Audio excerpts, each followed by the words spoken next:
오늘 말씀은 예수 안에 거하는 삶이라는 제목으로 말씀을 전하려고 합니다.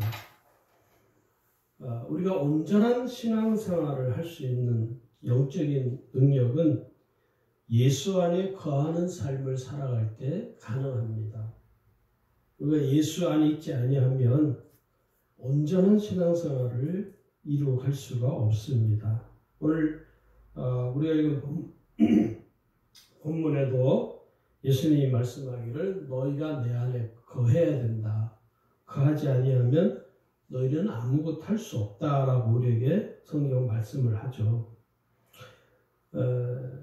도대체 이 예수 안에 거하는 삶은 무엇을 의미하느냐면 예수님과 함께 사는 삶을 말하는 것입니다.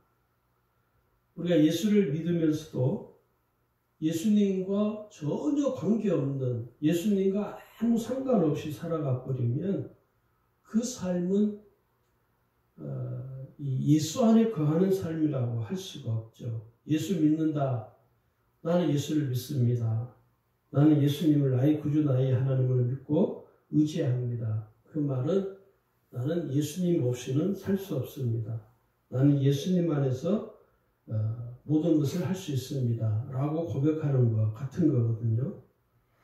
먼저 이 예수 안에 거하는 삶이란 뭐냐면 첫 번째는 십자가 복음으로 사는 삶입니다.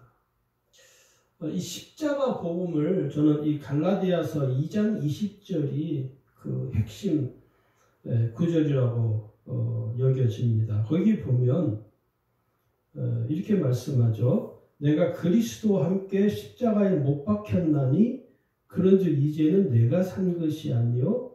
여기 잘 봐야 됩니다. 오직 내 안에 그리스도께서 사신 것이라. 십자가 복음으로 사는 것은 내 안에 그리스도께서 사는 것입니다.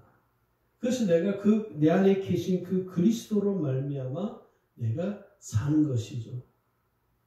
내가 사는 데 있어서 나를 살게 만들고 나를 숨쉬게 만들고 나로 하여금 그리스도인답게 살게 만드시는 분은 누구냐면 예수 그리스도이시죠. 그래서 이 갈라디아 2장 20절은요.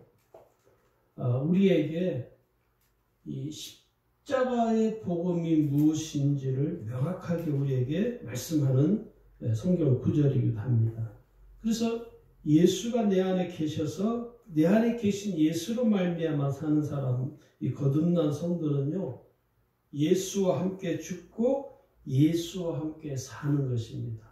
오래전에 제가 청년 시절 때 중고등부 아이들을 가르칠 때 지금도 그 장면은 제 머릿속에서 지워지질 않아요. 아주 뚜렷하게 남아있기 때문에 토요일 날마다 제가 그 중고등부 청년들 데리고 교회에서 모여서 기도 모임도 하고 매주 토요일마다 아이들이 학교를 마치면 시간 되는 대로 학교를 마친 아이들이 전부 다 한 50명이 교회로 다 와요. 교회 와서 찬양하는 아이는 찬양하고 또 같이 기도도 하고 또 같이 이렇게 성경을 읽기도 하고 성경 공부를 하는 건 아니지만 또 이제 때로는 이렇게 어떤 친구를 전도할 일이 있으면은 그 아이를 따라서 또 그 다른 친구를 전도하러 가기도 합니다. 그날도 제가 가르치는 아이 그 친구가 내일 주일날이죠. 주일날 교회 오기로 약속을 했어요. 그래서 저보고 선생님 내일 교회 오기 전에 친구를 먼저 만나서 이야기를 좀 해서 했으면 좋겠다. 그래 가자 그러고 교회 아이들 몇 명하고 학생회 회장하고 임원들 몇 명하고 저하고 같이 이렇게 그 도로가 부산은 삼복도로 가파른 도로인데 쭉 가는데 어디서 막 큰 소리가 들리는 거예요. 어떤 여자가 막 소리를 고래고래 치면서 그래서 무엇인가 하고 그 소리 나는 방향으로 우리가 안 그래도 가는 길이 그 길인데 가는데 깜짝 놀란 일을 목격을 했습니다. 그게 뭐냐면 어느 시내에 있는 큰 교회에서 나와서 그 동네에 이렇게 전도를 하러 다니는 거예요. 청년들 한 7, 8명이. 그런데 어떤 아주머니 나와서 꾸중노를 그 청년들한테 뿌리면서 온갖 쌍욕을 다 하는 거예요. 응? 그런데 이 청년들은 그렇게 쌍욕을 하는 그 아주머니를 향하여 화를 내거나 그러지 않고 오히려 웃으면서 예수 믿으셨나? 예수 믿어야 천국 갑니다. 전도를 하는 거예요. 그 광경을 바라보던 저나 교회 학생들이 충격을 받은 거예요. 아이들이. 저도 충격을 받고. 같은 예수를 믿는 사람이지만 저 청년들은 꾸중물을 뒤집어 가면서까지 예수님을 전하는데 우리는 편안하게 그 이후로 그 일을 목격한 아이들이 바뀌기 시작했어요. 자기들도 막 전도를 하기 시작하고 그 다음 주부터는 교회에 학생들이 매주 1명, 어떤 때는 2명씩 전도가 되어서 왔어요. 그래서 지금도 저는 그 광경을 참 잊어버릴 수 없는 게 그걸 보면서 정말 아름다운 삶을 사는 청년들이다. 내 안에 계신 예수 그리스도께서 나로 하여금 구원해 주셨으니 그 은혜에 너무 감사해서 전하지 아니하고서는 견딜 수 없는 마음이 그 청년들의 심령 속에서 불릴 듯 일어난 것이죠. 꾸중물을 뒤집어 쓰면서까지도 복음을 전하는, 그게 뭐냐면 십자가 복음으로 사는 삶이라는 것입니다. 예수로 죽고 예수로 사는 삶이죠. 두 번째, 이 예수 안에 거하는 삶이란 뭐냐면 예수님과 친밀한 관계를 맺는 삶입니다. 예수님과 친밀한 관계를 맺으면 예수 안에 거하는 삶을 살아갈 수가 있습니다. 예수님과 내가 어느 정도 친밀한 관계이냐에 따라서 내 신앙생활이 달라지는 것이죠. 예수님과 친밀한 관계가 되는 사람은요, 예수님을 위해 죽을 수도 있고 예수님을 위해 살 수도 있습니다. 오늘 성경에 보면 예수님의 제자들, 사도 베드로, 또 사도 바울, 사도 요한, 예수님의 제자들의 삶을 우리가 생각을 해보면 그들은 예수님과 친밀한 관계가 딱 형성이 되면서부터 예수를 위해서 죽기도 하고 예수를 위해서 살기도 하죠. 그게 바로 관계에서 나오는 것입니다. 스데반 집사가 마지막에 순교를 하게 되죠. 그 스데반 집사를 한번 생각하면 왜 스데반 집사는 저렇게 순교를 당할까? 그것은요, 힘이 없어서가 아니라 예수님과의 관계가 형성이 되어서 그런 거예요. 그래서 스데반 집사는 죽는 그 죽음조차도 피하지 않고 두려워하지 않고 그 죽음을 본인이 받아들이는 것이죠. 예, 예수님과 자기의 죽음과는, 예수님을 위해서는 자기가 죽음조차도 두려워하지 않는다는 확신이죠. 관계가 되지 않으면 그렇게 죽을 수가 없는 것이죠. 그래서 우리가 이 예수님과 친밀한 관계를 맺는 삶을 살면 나 자신도 예수님을 위해서 살 수 있고 예수님을 위해서 죽을 수도 있습니다. 오늘 여기 요한복음 15장 4절 5절을 보면 내 안에 거하라 나도 너희 안에 거하리라. 가지가 포도나무에 붙어 있지 아니하면 스스로 열매를 맺을 수 없음 같이 너희도 내 안에 있지 아니하면 그러하리라. 5절을 보시면요, 나는 포도나무요 너희는 가지라. 그가 내 안에 내가 그 안에 거하면 사람이 열매를 많이 맺나니. 이 뒤 하반절이 중요해요. 나를 떠나서는 너희가 아무것도 할 수 없습니다. 예수님과 어느 정도 내가 친밀한 관계가 형성이 되어 있느냐에 따라서 오늘 내 삶에 열매가 맺어지느냐 맺어지지 않느냐로 결정되는 것입니다. 그래서 우리가 언제나 신앙생활을 하려면요 반드시 예수 안에 거하는 삶을 살아야 한다 하는 것입니다. 세 번째는요 예수 안에 거하는 삶은 예수님과 동행하는 삶을 말하는 것입니다. 부활하신 예수님께서 엠마오 마을로 가는 두 제자와 친히 동행하셨어요. 그 거리가 어느 정도 되냐면 성경에서는 25리라고 되어 있죠. 25리를 지금 우리 키로수로 하면 한 살을 하면 10km 정도 됩니다. 10km면 가까운 거리가 아니죠. 상당히 먼 거리입니다. 그 10km를 같이 걸어가면서 이야기를 하고 나누고 있는데 이 두 제자는 그 자기들과 함께 지금 길을 걷고 있는 동행하고 계시는 그분이 부활하신 예수님이라는 사실을 몰랐던 것입니다. 예수님이라는 사실을 몰랐어요. 왜 몰랐을까요? 거기 누가복음 24장 15절에서 16절에 이렇게 그 이유에 대해서 기록이 되어 있습니다. 저희가 서로 이야기하며 문의할 때 예수께서 가까이 이르러 저희와 동행하시나 기록이 되어 있죠. 거기 보면 저희의 눈이 가리워져서 그인 줄 알아보지 못하거늘 이렇게 기록이 되어 있습니다. 눈이 가리워져 있다는 것이죠. 그러면 그들이 육신의 눈이 그 순간 멀어졌냐 그 뜻이 아닙니다. 두 제자는 예수 안에 거하는 삶을 살지 못함으로 인해서 자신들과 친히 동행하고 계시는 부활하신 예수님을 알아보지 못한 것이죠. 예수 안에 거하지 못하면요 은혜의 눈이 열려지지 않습니다.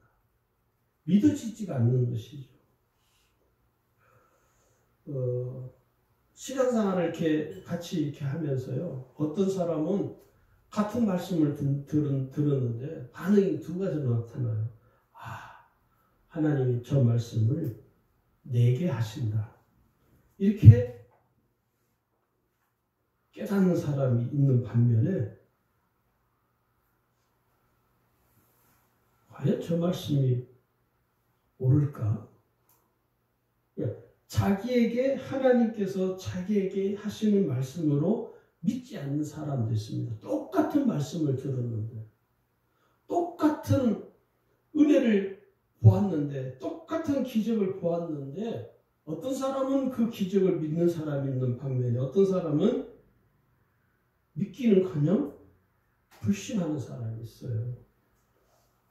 그것은요 예수 안에 거한 삶을 사느냐 살지 못하느냐에 따라서 은혜의 눈이 열리느냐 열려지지 않느냐에 큰 차이가 있습니다. 그런 거잖아요. 학교에서 선생님에게 똑같은 것을 배웠는데 어떤 아이는 그것을 빨리 알아듣고 이해해요. 근데 어떤 아이는요 도통 무슨 말인지 못 알아들어요. 모르겠는 거예요. 그게 이제 그 삶의 큰 차이를 결과를 나타나잖아요. 신앙 여러분 똑같습니다. 은혜 안에 예수 안에 거하지 못하면요 은혜의 눈이 열려지지 않아요. 은혜의 눈이 뜨여지지를 않는 거예요. 그러면은요 지금 주님이 나와 함께 계셔도 내가 그것을 이 엠마오 마을로 가는 두 제자처럼 인식하지 못하는 것입니다. 아무리 하나님 나에게 은혜를 주셔도 내가 그것을 못 받아들이고 깨닫지를 못하는 것이죠. 그 다음에 네 번째는요, 예수 안에 거하는 삶이란 경건한 삶을 사는 것입니다. 경건한 이 신앙생활은요, 형식에 있는 것이 아니라 관계에 있는 것입니다. 거칠에 있는 것이 아니라 관계에 있다는 것이죠. 그 예수 안에 거하는 삶을 살려면 경건한 삶을 우리가 지향해야 됩니다. 지난 시간에도 말씀을 드렸는데, 그러면 이 경건한 신앙생활을 어디에서 우리가 알 수 있느냐? 디모데전서 4장 5절 말씀이 경건한 신앙에 관해서 어떻게 해야 될까를 말해요. 거기 보면 하나님의 말씀과 기도로 거룩하여짐이라 이렇게 우리에게 말씀하고 있습니다. 말씀과 기도로 사는 삶이 경건한 신앙이고 거룩한 신앙이며 신실한 신앙이라는 것이죠. 자, 그 다음에 다섯 번째는 마지막으로 아름다운 열매를 맺게 하는 삶입니다. 예수 안에 거하면요, 내 삶에 풍성한 열매를 맺게 해줘요. 누가? 하나님께서, 주님께서, 예수 그리스도께서 우리로 하여금 열매를 맺도록 섭리하시는 것입니다. 분명히 예수님이 말씀하기를 너희가 내 안에 거하면 많은 열매를 거둘 것이다. 그렇게 말씀하죠. 그러니까 우리의 삶 속에서 내가 삶의 열매를 얼마나 맺느냐에 따라서 내 신앙생활, 내 삶이 달라진다는 것이죠. 열매가 없는 신앙은 여러분 꼭 아셔야 될 게 하나님께 책망받습니다. 그 비유가 달란트 비유이죠. 달란트 비유는요, 똑같은 달란트가 아니라 어떤 사람에게는 1달란트, 어떤 사람에게는 2달란트, 어떤 사람에게는 5달란트를 주인이 맡기고 타국을 떠났어요. 그리고 그 주인이 다시 타국에서 돌아왔는데 2달란트, 5달란트 가진 사람은 그 달란트를 수익을 남겨서 그 주인에게 내놓았죠. 그래서 두 사람은 똑같이 착하고 충성된 종이라 칭찬받습니다. 그런데 1달란트 받은 이 사람은 주인의 마음을 헤아리지 못, 깊은 뜻을 헤아리지 못하고 그것을 숨겨놨다가 그대로 1달란트를 그대로 내놨어요. 이 1달란트 받은 사람은 주인에게 책망을 받죠. 악하고 게으른 종이라. 똑같습니다. 오늘 하나님 내게 허락하신 어떤 사람은 80년을 살기도 하고 어떤 사람은 60년을 살기도 하고 사람들이 장수하는 것을 참 부러워하잖아요.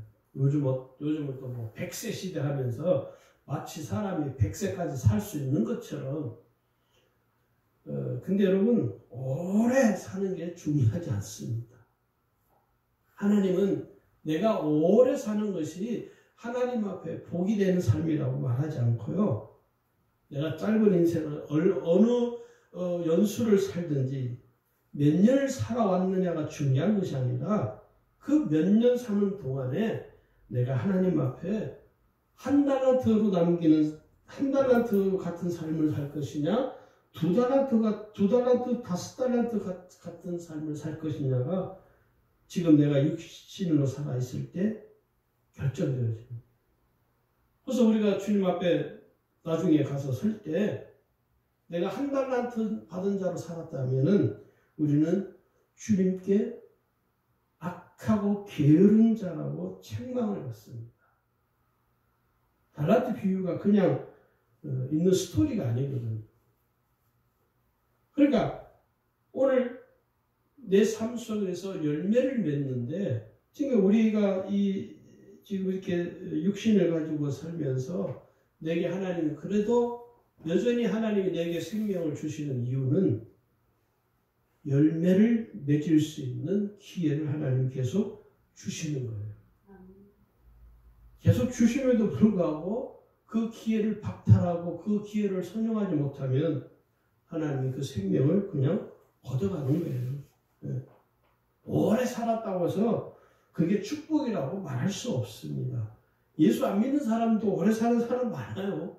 90이 넘도록 사는 사람 많습니다. 그럼 그 삶이 하나님 보시기에 복이 있느냐? 아니라는 거예요. 네, 우리가 그 스데반 집사 같은 경우는 한번 생각해보면 스데반이 무슨 50까지 살았겠습니까? 젊은 나이에 주를 위해 살다가 주를 위해서 죽어서 주의 손에 들려졌잖아요. 그 삶이 오히려 복된 삶이라는 것이죠.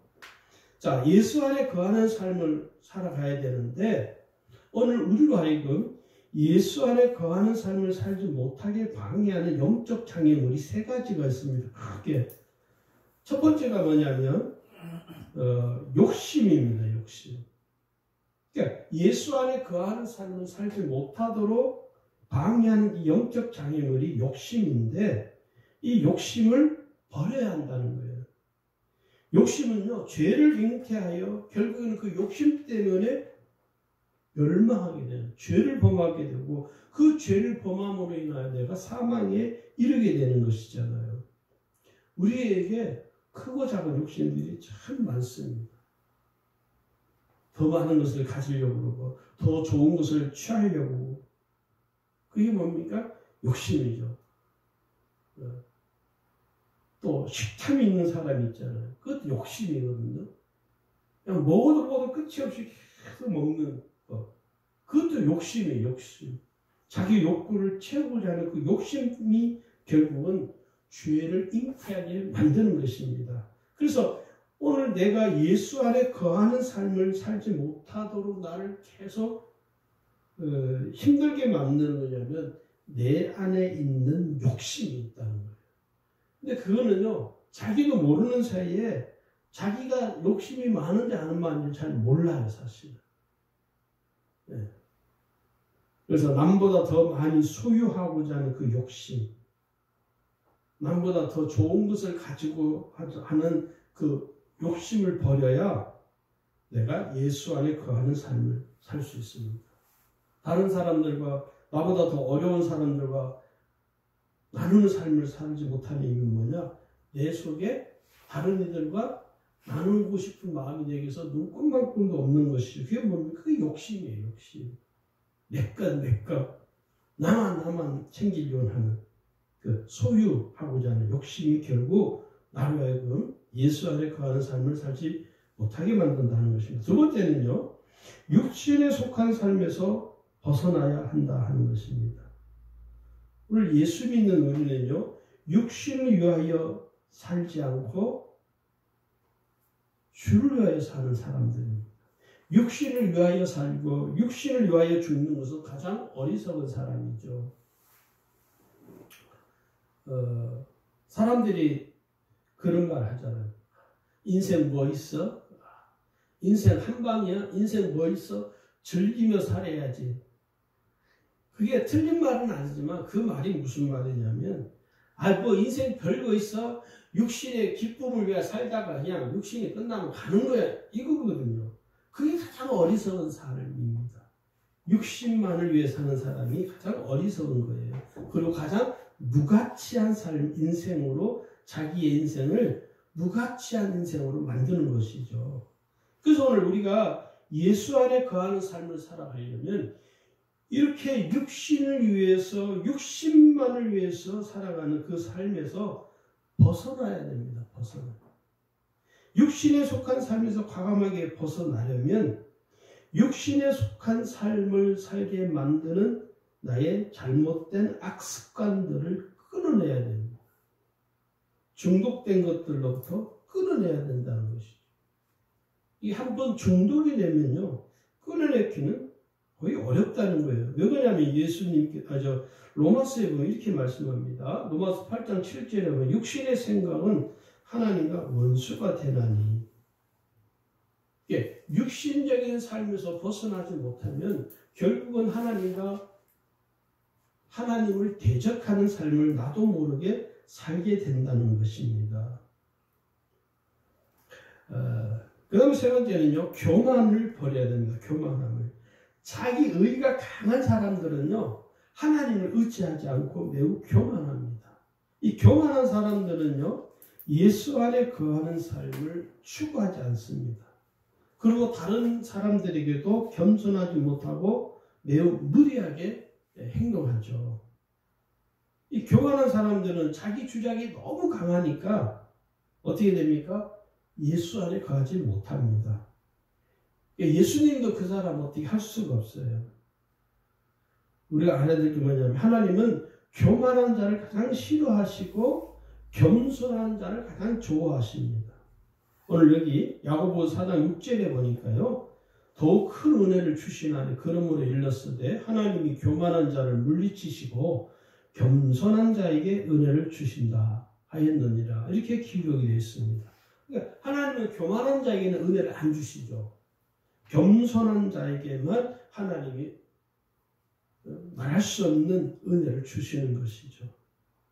자, 마지막으로 우리가 예수 안에 거하는 삶을 살기 위해서 어떤 우리가 마음과 태도를 지녀야 되냐면 첫 번째는 날마다 회개하는 삶을 살아야 됩니다.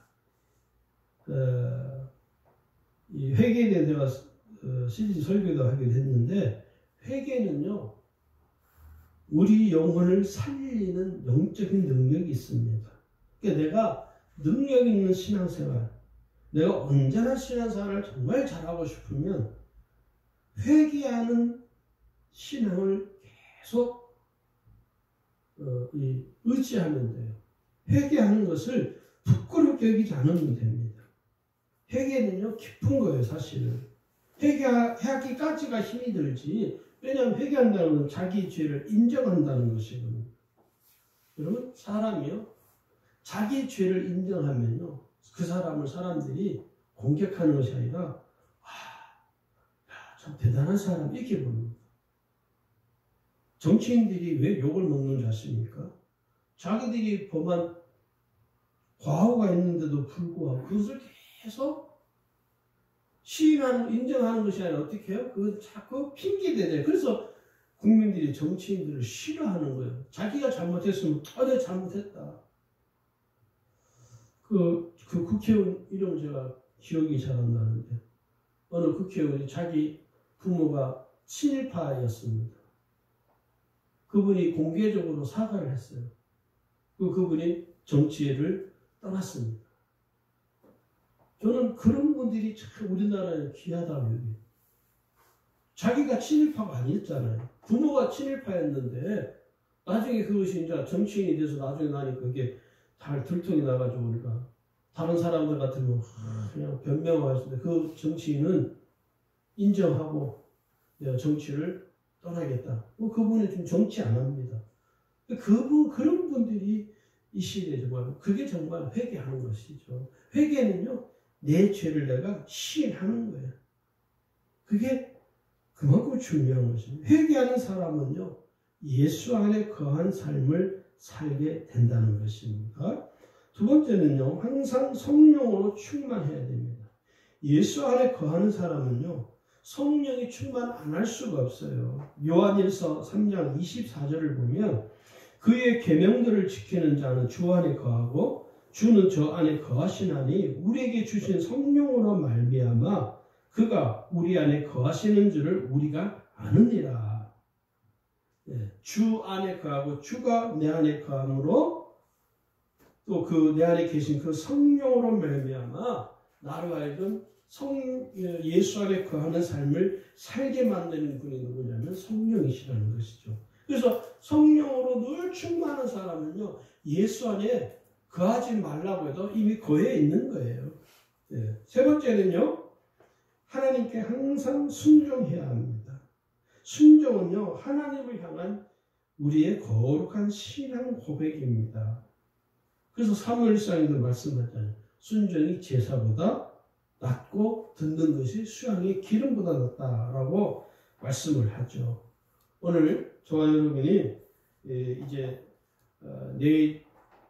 내일 모레가 이제 추석인데 우리가 이 힘들고 어려운 시대를 이렇게 지금 살면서 우리가 꼭 놓지 말아야 될 중요한 주제가 뭐냐면 내가 지금 비록 지금 세상이 시끄럽고 이 전염병으로 인해서 모두가 힘든 시대를 살고 있지만 내가 지금 예수 안에 거하는 삶을 살아가고 있느냐